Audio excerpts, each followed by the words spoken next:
한국은 애당초 중국 문화가 없으면 발전 자체가 불가능했던 나라 아니야? 왜 다들 이렇게 한국 타령들이야? 여기 하버드 대학교의 강의실 안. 미국 학생들에게 둘러싸인 한 중국 여학생이 있습니다. 미국 학생들의 끊임없는 질문에 얼굴이 붉게 달아올라 몹시 흥분해 있는 것 같은데요. 할 말을 찾지 못해 곤란해하던 이 여학생은 잠시 후 오열하며 강의실을 뛰쳐나갔다고 합니다. 지금은 이 여학생이 한국에 와 있다는데요. 대체 어떤 일을 거쳐 한국에 온 걸까요? 오늘의 사연 시작합니다. 안녕하세요. 저는 리나라고 합니다. 25살이고 하버드 대학교 대학원에서 언어학을 공부했어요. 저는 중국의 베이징 대학교에서 학부를 마치고 미국으로 유학을 왔습니다. 여러 어려움을 이겨내고 이렇게 미국까지 와서 공부하는 이유는 단 하나였습니다. 세계 최고의 대학에서 배우고 싶었기 때문이에요. 물론 중국에도 좋은 대학들이 많지만 하버드라는 이름이 주는 무게감은 다르니까요. 처음 미국에 왔을 때 저는 정말 많이 긴장했어요. 낯선 환경, 다른 문화, 그리고 영어로 의사소통을 해야 한다는 부담감까지. 하지만 동시에 제가 자랑스러운 중국인의 대표로 유구한 역사와 문화를 가진 나라에서 왔다는 것. 세계에서 가장 많은 인구를 가진 강대국의 국민이라는 것을 생각하면 이겨내야 하는 부담감이었습니다. 제 선택이었으니 받아들이기로 했죠. 각오를 하고 왔지만 대학원 생활은 생각보다 힘들었어요. 수업은 어렵고 과제는 많고 거기에 문화적 차이까지. 하지만 저는 포기하지 않았습니다. 오히려 이런 어려움을 극복하는 과정이 저를 더 강하게 만들어준다고 생각했죠. 중국에서는 구름이 걷히기를 기다리면 밝은 달을 볼 수 있다는 말을 하거든요. 인내가 얼마나 중요한지 일깨워주는 이야기들을 떠올리며 저는 큰 위안을 받았습니다. 천천히 적응하며 수업도 점점 적극적으로 참여했는데요. 외국에 나와보니 왠지 애국심이 더 강해지더라고요. 수업 중에 중국 문화나 역사에 대한 이야기가 나올 때면 제 가슴이 얼마나 뛰었는지 모릅니다. 그럴 때마다 저는 자부심을 느끼며 적극적으로 발언했죠. 네, 맞아요. 중국은 세계에서 가장 오래된 문명 중 하나예요. 우리는 종이, 화약, 나침반, 인쇄술을 발명했고 실크로드를 통해 동서양의 문화 교류에 큰 역할을 했죠. 이런 식으로 말이에요. 입이 멈추지 않더군요. 하지만 가끔은 불편할 때도 있었습니다. 몇몇 미국 학생들이 중국에 대해 편견을 가지고 있다는 걸 느꼈거든요. 공산주의 국가라는 이유로 중국을 부정적으로 보는 시선, 인권 문제를 거론하며 비판하는 목소리들. 이럴 때면 제 마음이 무거워졌어요. 하지만 저는 이해시키려 노력했습니다. 중국도 많이 변하고 있어요. 우리도 발전을 위해 노력하고 있다고요. 그러던 어느 날 수업 중에 한 교수님이 동아시아 언어에 대해 설명하시다가 한자 이야기를 꺼내셨어요. 한자는 중국에서 시작되어 한국과 일본으로 전파되었죠. 이 말을 들으며 저는 또 한 번 자부심을 느꼈습니다. 우리 문화가 이웃나라에 큰 영향을 미쳤다는 사실이 뿌듯했거든요. 하지만 그 뿌듯함도 잠시 곧이어 들려온 교수님의 말씀에 저는 깜짝 놀랐습니다. 그런데 현재는 굉장히 흥미로운 상황이 발생하고 있어요. 과거에는 한국이 한자를 빌려 한국어를 표기했는데요. 그런데 지금은 오히려 중국인들이 한국이 썼던 방식으로 외래어를 표기하고 있어요. 의미를 살려 쓰거나 소리 나는 대로 쓰는 방식을 사용하는 거죠. 예를 들어 콜라를 표기할 때 할 수 있다라는 뜻을 가진 커와 즐겁다는 뜻의 러를 사용합니다. 이를 합치면 마시면 즐거울 수 있다는 의미가 되죠. 동시에 발음도 콜라와 비슷하게 들립니다. 또 다른 예로 샴푸를 뜻하는 단어가 있는데 향기롭다라는 뜻을 가진 샹과 파도를 의미하는 보를 사용하죠. 이렇게 되면 발음이 원래 샴푸와 비슷하게 들리는 겁니다. 이런 방식에서 결국 한국이 선구자였던 셈이에요. 한국은 이제 한글이라는 훌륭한 문자가 있어서 이런 고민을 할 필요가 없지만 중국은 여전히 이런 방식을 사용하고 있습니다. 그러니까 지금 우리가 한국을 따라가고 있다는 거죠. 충격으로 손이 떨렸습니다. 그리고 이후 교수님은 마치 한국인인 것 마냥 한글 예찬을 하기 시작했습니다. 그리고 세계에서 가장 놀라운 글자, 한글의 창제 과정은 정말 놀라운데요. 세종대왕은 백성들이 쉽게 배우고 쓸 수 있는 글자를 만들고자 했어요. 당시 조선의 평민들은 한문을 읽지 못해 나라의 법도를 모르고 잘못을 저질러 벌을 받는 경우가 많았기 때문이죠. 세종대왕은 거의 혼자서 한글을 만들었습니다. 훈민정음의 창제 작업은 철저하게 비밀리에 추진되었어요. 이는 당시 양반들의 반대가 심했기 때문입니다. 그들은 문자와 학문을 권력의 기반으로 삼고 있었고 평민들이 글을 읽고 쓰는 것을 원하지 않았죠. 게다가 이렇게 만들어진 글자는 전 세계의 학자들이 극찬을 하고 있습니다. 한글의 우수성에 대해 세계의 많은 학자들이 극찬을 아끼지 않고 있어요. 언어학을 연구하는 사람들에게 한글은 언제나 매력적인 언어입니다. 지금은 돌아가셨지만 언어학의 권위자로 시카고 대학에 재직하셨던 제임스 맥콜리 교수님의 이야기 여러분들 다 기억하죠? 한글은 혀, 성대 등 목소리를 내는데 관여하는 발음 기관의 모양을 본떠 만들어진 글자여서 소리의 특징을 시각화하는 데 뛰어나다고 평가한 거요. 언어학자 에드윈 라이샤워 역시 한글을 세계 어떤 나라의 문자에서도 볼 수 없는 가장 과학적인 표기 체계라고 극찬했죠. 저는 여러분들이 언어학의 권위자가 되기 위해서 한글을 꼭 깊이 있게 연구했으면 좋겠습니다. 영국 옥스퍼드 대학교의 언어학 대학에서 세계 모든 문자를 놓고 합리성, 과학성, 독창성 등을 기준으로 한 순위에서 한글이 1위를 차지할 정도로 한글의 과학성과 독창성은 세계적으로 인정받고 있으니까요. 아, 저 교수 한국에서 뒷돈을 받기라도 한 건가? 저 교수는 분명 푸른 눈, 금발머리인데 마치 한국인 같았습니다. 그리고 한글 예찬, 한국 칭찬은 끊이지 않았죠. 언어학자로서 개인적으로 가장 흥미로운 건 역시 한국의 문맹률입니다. 여러분들 한국의 문맹률이 몇 %인지 아나요? 한국어를 배워봤다면 얼마나 한국어가 과학적이고 쓰기 편한지 알 테니 한국어를 배워본 학생이 이야기해보죠. 맨 앞에 학생이 손을 들었습니다. 몇 시간이면 배울 수 있던데요? 3% 미만 아닐까요? 3%요? 한 나라의 문맹률이 3%인 것도 놀라운데 한국은 무려 1% 미만입니다. 오죽하면 유네스코에서는 문맹퇴치상의 이름을 세종대왕 문맹퇴치상으로 명명해 쓰겠어요. 한글은 전 세계의 문맹퇴치에 기여하고 있으며 여러 언어에 적용할 수 있는 가능성을 보여주고 있죠. 개인적으로는 문자가 없다면 한글을 채택하여 배우는 것이 가장 빠른 길이라고 생각해요. 교실 안이 탄성으로 가득 찼습니다. 저는 자존심이 몹시 상했어요. 하지만 저는 이런 감정들을 겉으로 드러내지 않으려 노력했습니다. 수업 시간에는 여전히 자신감 넘치는 모습으로 발표하고 토론에 참여했습니다. 하지만 마음 한구석에는 작은 상처가 생기고 있었죠. 그리고 그 상처는 점점 커져갔습니다. 이것이 제 하버드 생활의 시작이었습니다. 그리고 또 하나의 상처는 하버드에서의 생활이 익숙해지며 눈에 띄게 된 미국 내에서 급증한 한류의 인기였죠.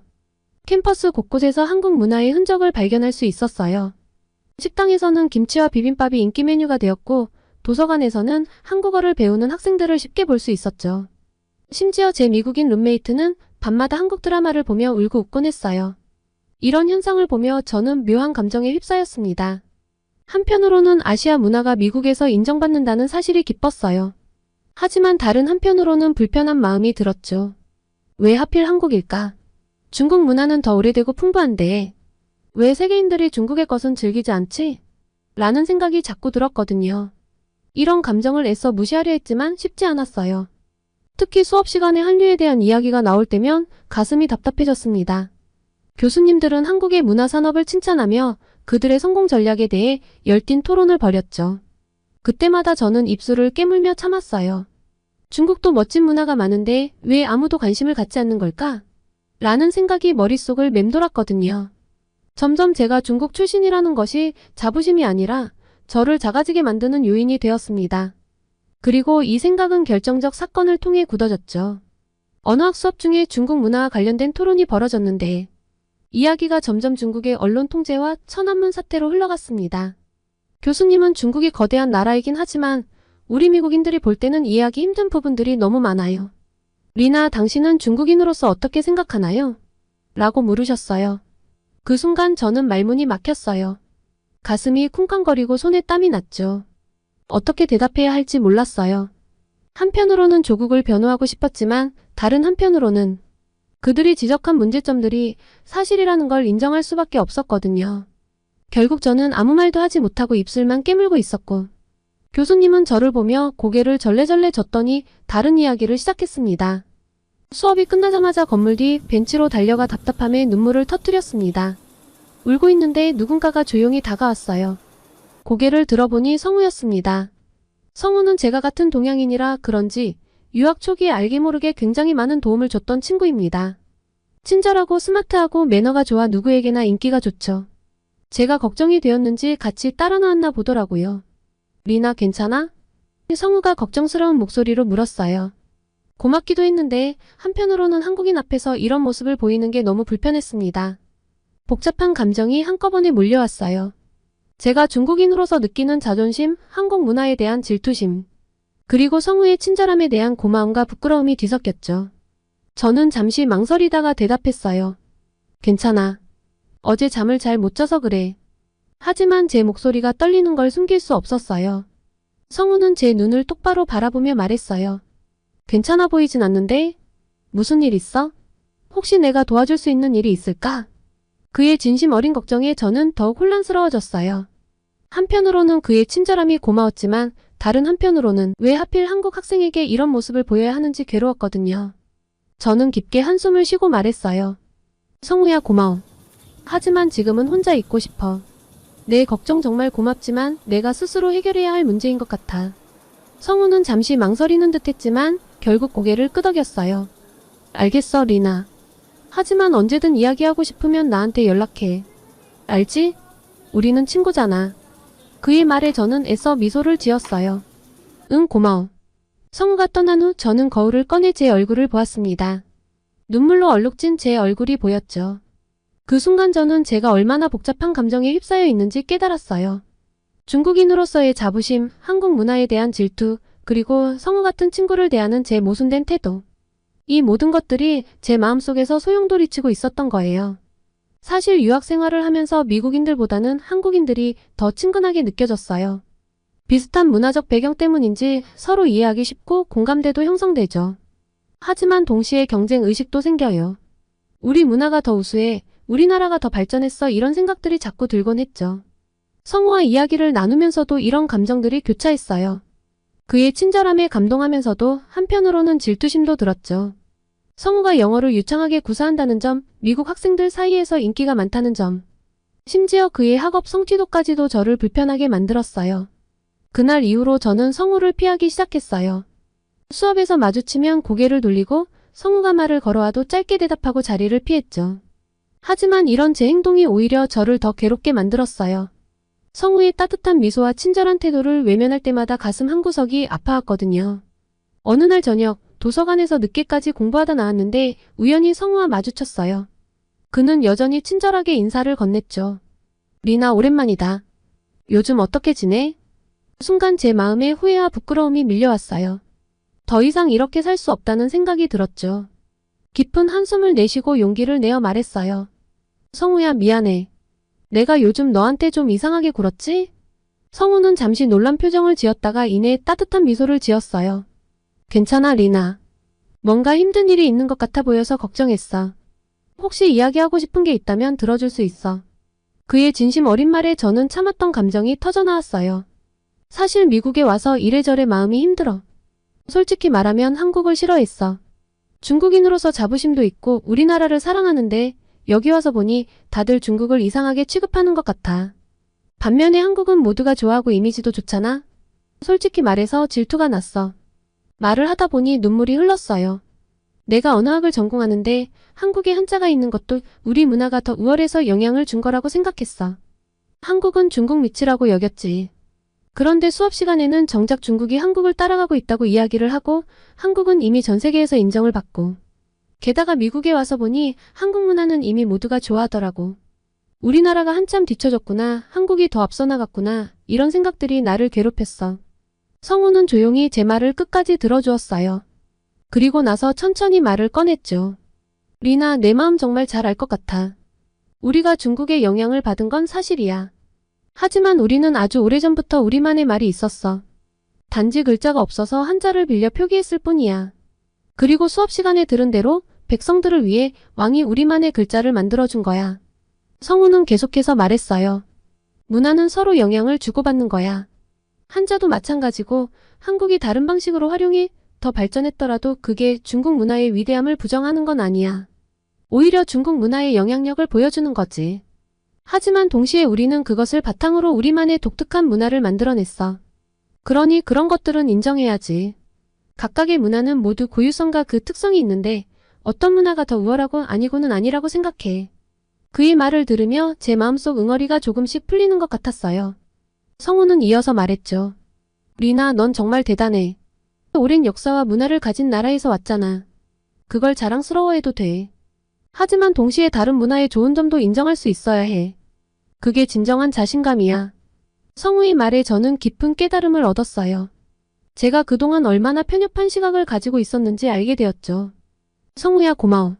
내 말을 들으니 내가 얼마나 어리석었는지 알겠어. 난 그저 질투심에 사로잡혀 있었던 거야. 한국에 대해 이렇게 많이 몰랐다니 그것도 부끄럽다. 그날 밤 우리는 캠퍼스를 걸으며 오랫동안 이야기를 나눴어요. 중국과 한국의 문화, 우리가 겪은 유학 생활의 어려움, 그리고 서로의 나라에 대해 가지고 있던 오해들까지. 이야기를 나누면 나눌수록 제 마음은 더욱 가벼워졌어요. 성우는 제게 한국의 역사와 문화에 대해 더 많이 알려주었고, 저는 중국의 아름다운 전통과 현대 문화에 대해 이야기했어요. 우리는 서로의 문화를 존중하면서도 각자의 정체성을 잃지 않는 방법에 대해 깊이 있게 대화를 나눴죠. 그날 이후로 제 마음에 큰 변화가 생겼어요. 더 이상 한국 문화를 질투하지 않게 되었고, 오히려 그들에게서 배울 점을 찾기 시작했죠.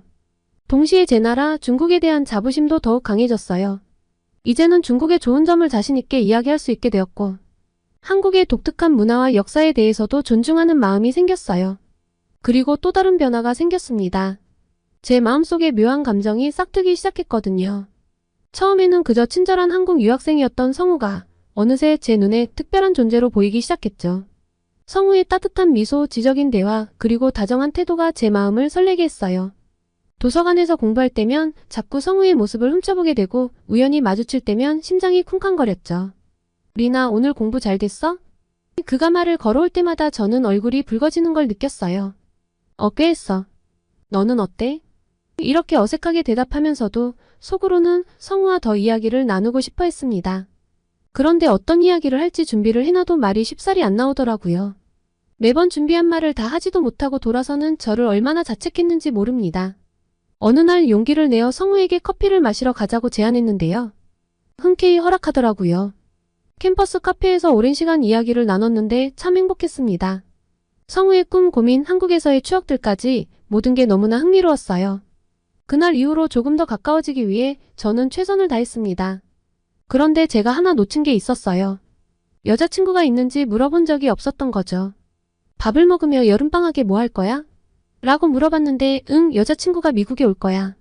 오래간만에 보니까 같이 좋은 데 다녀야지. 라는데 표정 관리가 안 되더라고요.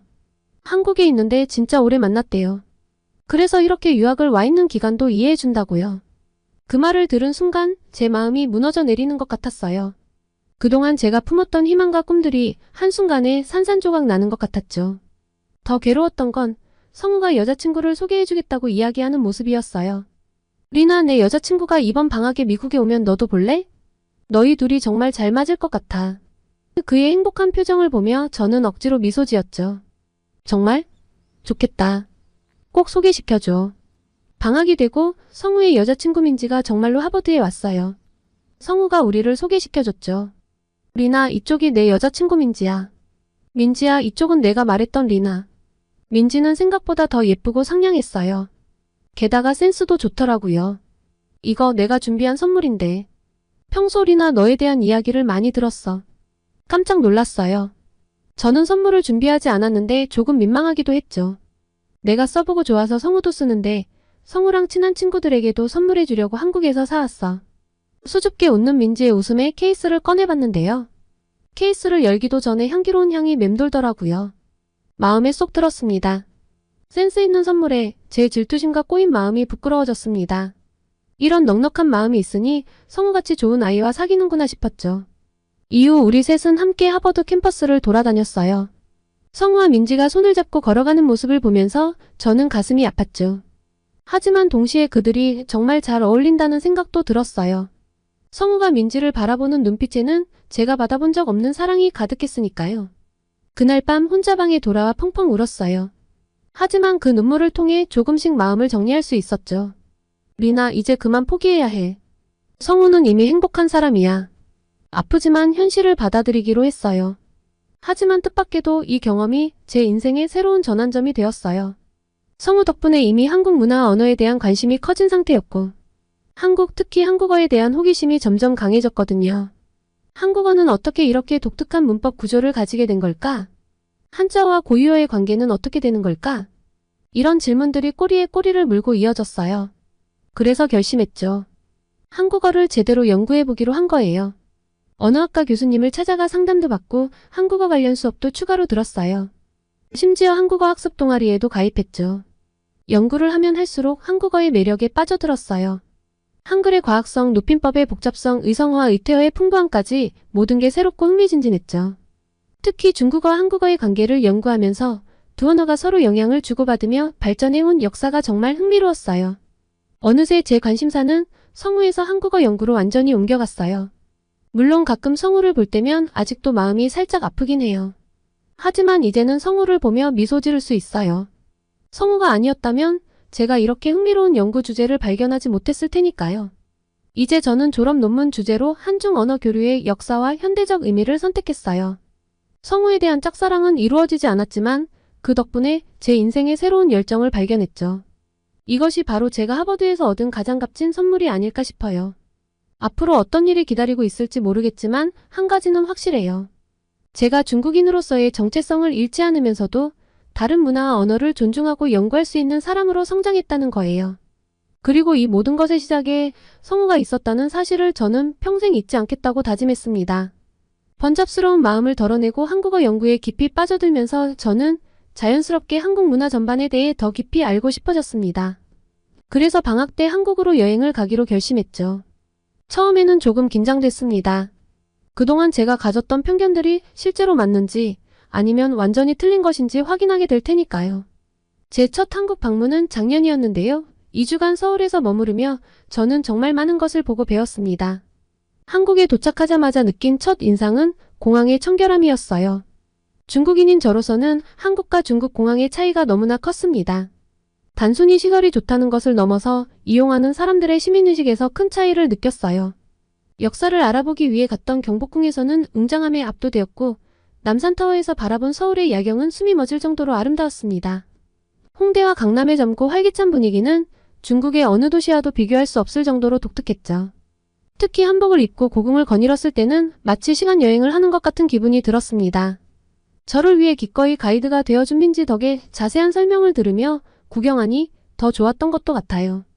그리고 정말 신기했던 건 도시 전체의 청결함이었습니다. 지하철이나 거리 어디를 가도 이상한 냄새를 맡아본 적이 없었습니다. 오히려 좋은 냄새가 나더라고요. 중국이었다면 상상하기 어려운 광경이었죠. 한국 사람들은 공공장소에서 쓰레기를 함부로 버리지 않고 오히려 주워서 쓰레기통에 버리는 모습을 여러 번 봤어요. 그리고 한국인들의 개인 위생에 대한 관심도 인상적이었습니다. 매일 씻고 양치질하고 향수를 뿌리는 등 자기 관리에 굉장히 신경 쓰는 모습이었어요. 중국에서는 이틀이나 3일에 한 번 씻는 게 보통인데 한국인들은 하루에 한 번 이상 씻는다는 사실에 놀랐습니다. 민지가 제게 줬던 건 바디워시와 샴푸 세트였는데 그런 선물을 줬던 게 이해가 갔죠. 민지도 매번 찰랑이는 머릿결과 깔끔한 모습으로 저를 만나러 왔거든요. 이런 게 일반적이더라고요. 그래서일까요? 지나치면서 봤던 한국인들의 외모도 인상적이었습니다. 잘생기고 예쁜 사람들이 정말 많았습니다. 아마도 자기 관리를 열심히 하는 문화 때문인 것 같아요. 중국보다 한국이 보여지는 것에 더 신경 쓰는 느낌이었습니다. 홍대, 성수동 등 젊은 사람들이 많이 간다는 곳의 브랜드들을 살펴보며 한국인들의 창의성과 실행력도 대단했어요. 중국에서 한국과 비슷한 커피 제품들이 많이 나오는 이유를 이해할 수 있었습니다. 한국인들은 아이디어를 떠올리는 것에서 그치지 않고 바로 실천에 옮기는 모습을 보며 우리 중국인들도 배워야 할 점이 많다고 생각했습니다. 이 짧은 여행을 통해 한국 문화에 대한 제 선입견이 많이 바뀌었어요. 처음에는 인정하고 싶지 않았지만 한국에서 배울 점이 정말 많다는 것을 깨달았습니다. 청결함, 개인위생, 시민의식, 창의성, 실행력 등 모든 면에서 한국은 중국보다 앞서 있다는 느낌을 받았어요. 물론 이런 생각을 중국에 돌아가서 말하면 많은 사람들이 저를 비난할 거예요. 하지만 저는 완벽한 중국인으로서 한국에서 느낀 점을 솔직하게 말하고 싶습니다. 우리가 한국의 좋은 점을 배우고 발전한다면 중국도 더 나은 나라가 될 수 있을 거라고 믿습니다. 솔직히 한국에서 정말 행복했어요. 귀국할 때는 벌써 다음 방문을 계획할 정도였습니다. 한국의 문화, 사람들, 그리고 도시의 분위기가 너무나 마음에 들었거든요. 특히 한국인들의 친절함과 예의 바른 모습이 깊은 인상을 남겼습니다. 중국인이라고 하면 좀 퉁명스럽게 대하지 않을까 했는데 길을 물어볼 때에도 식당에서도 언제나 친절하게 웃어주는 모습에 제 마음이 사르르 녹는 기분이었습니다. 그리고 아주 뜻밖의 기회로 한국 재방문을 생각보다 빨리 하게 되었습니다. 졸업을 앞둔 어느 날 성우에게서 결혼 소식을 들었거든요. 메일로 온 청첩장을 보는 순간 가슴이 덜컥 내려앉는 느낌이었어요. 처음에는 가슴이 조금 아팠지만 곧 진심으로 축하할 수 있었습니다. 성우와 함께했던 시간들, 그리고 성우를 통해 배운 것들을 생각하니 그의 행복을 진심으로 빌게 되더라고요. 성우를 통해 제가 인생의 방향을 새로 잡았으니 고마운 사람이잖아요. 성우는 저를 결혼식에 초대했습니다. 때마침 한국에 다시 가고 싶기도 해서 저는 기쁘게 수락했죠. 다시 한국을 방문할 수 있다는 생각에 설레는 마음이 컸고, 이번에는 한국의 결혼 문화를 직접 경험할 수 있다는 기대감도 있었습니다. 이만하면 제 마음이 많이 정리된 거 맞죠? 한국에서의 결혼식은 정말 아름다웠습니다. 서울의 한 호텔에서 열린 예식장에 들어서자마자 화려하면서도 세련된 장식에 눈을 뗄 수 없었어요. 본식은 드레스와 턱시도를 입고 하고 이후에 다시 한복으로 갈아입고 인사를 했는데요.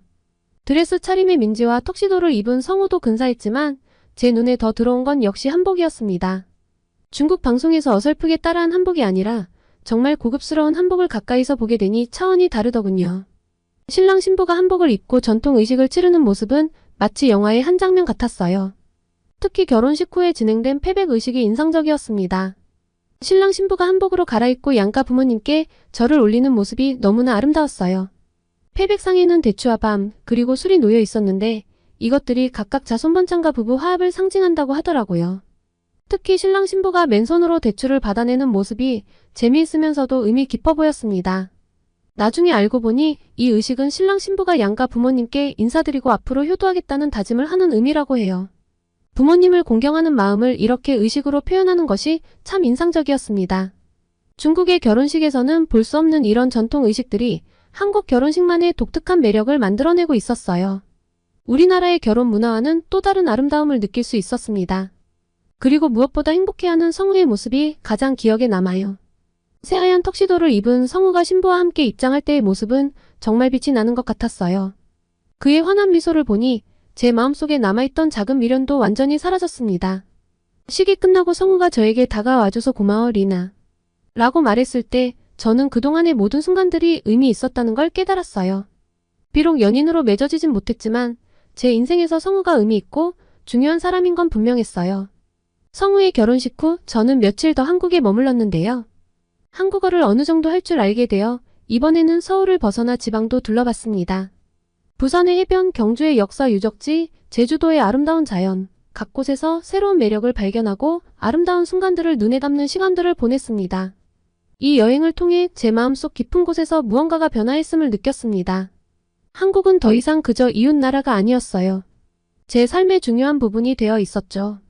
문득 이런 생각이 들었습니다. 나중에 기회가 된다면 한국에서 살아보고 싶다라고요. 한국에 대한 애정이 더 깊어진 상태로 미국으로 돌아가 저는 졸업 논문에 더욱 열정을 쏟았습니다. 한중 언어비교 연구는 제가 경험한 한국의 모습들로 인해 더욱 풍성해졌죠. 그리고 마침내 졸업을 했을 때 저는 제 미래에 대한 확신이 생겼습니다. 대학원 진학을 결심했고 한국학 전공으로 서울대학교에 지원했습니다. 운 좋게도 합격했죠. 이제 저는 한국에서 새로운 삶을 시작하게 됐습니다. 물론 두렵기도 합니다. 하지만 그 두려움보다는 설렘이 더 큽니다. 한국에서 공부하면서 저는 양국의 문화와 언어를 잇는 가교 역할을 하고 싶습니다. 중국인으로서의 정체성을 잃지 않으면서도 한국 문화를 깊이 이해하고 사랑하는 사람으로 성장하고 싶습니다. 앞으로의 계획은 한국에서 박사 학위를 취득한 후 대학에서 교수로 일하는 것입니다. 중국인 학생들에게 한국어를, 한국인 학생들에게 중국어를 가르치면서 양국의 이해를 돕고 싶습니다. 또한 양국 간의 문화 교류 프로그램을 기획하고 실행하는 일도 하고 싶습니다. 가끔 하버드에서의 시간을 돌아보면 그때의 제가 지금의 저를 보면 놀라지 않을까 싶습니다. 한국을 질투하고 미워하던 제가 이제는 한국에서 꿈을 키우고 있으니까요. 하지만 이 모든 변화가 저를 더 나은 사람으로 만들었다고 믿습니다. 이제 저는 새로운 여정을 시작합니다. 한국에서의 삶, 그리고 양국 간의 가교 역할이라는 새로운 도전. 때로는 힘들고 어려울 때도 있겠지만 저는 이 길을 끝까지 걸어갈 것입니다. 왜냐하면 이것이 제가 진정으로 원하는 삶이기 때문입니다. 그리고 언젠가 제가 꿈꾸는 대로 중국과 한국 나아가 전 세계의 문화 교류에 기여할 수 있는 날이 올 거라고 믿습니다. 그때까지 저는 끊임없이 배우고 성장하고 도전할 것입니다. 이것이 하버드에서 시작된 제 이야기의 새로운 장이 될 것 같네요. 제 인생의 두 번째 도전을 많은 한국 분들이 응원해 주시면 진심으로 감사하겠습니다. 오늘은 중국 베이징 대학교 출신으로 자부심에 가득 차서 하버드 대학교에 대학원 진학을 했다가 제대로 알지 못했던 한글의 우수성과 한류의 인기를 목격하며 좌절하고 한국인의 도움을 통해 자존감을 되찾아 새롭게 인생의 방향 설정을 하게 된 사연이었습니다. 오늘의 사연이 마음에 드셨다면 구독과 좋아요를 눌러주세요. 여러분의 구독과 좋아요는 계속해서 좋은 사연을 소개할 수 있는 힘이 됩니다. 이상 감동저장소였습니다.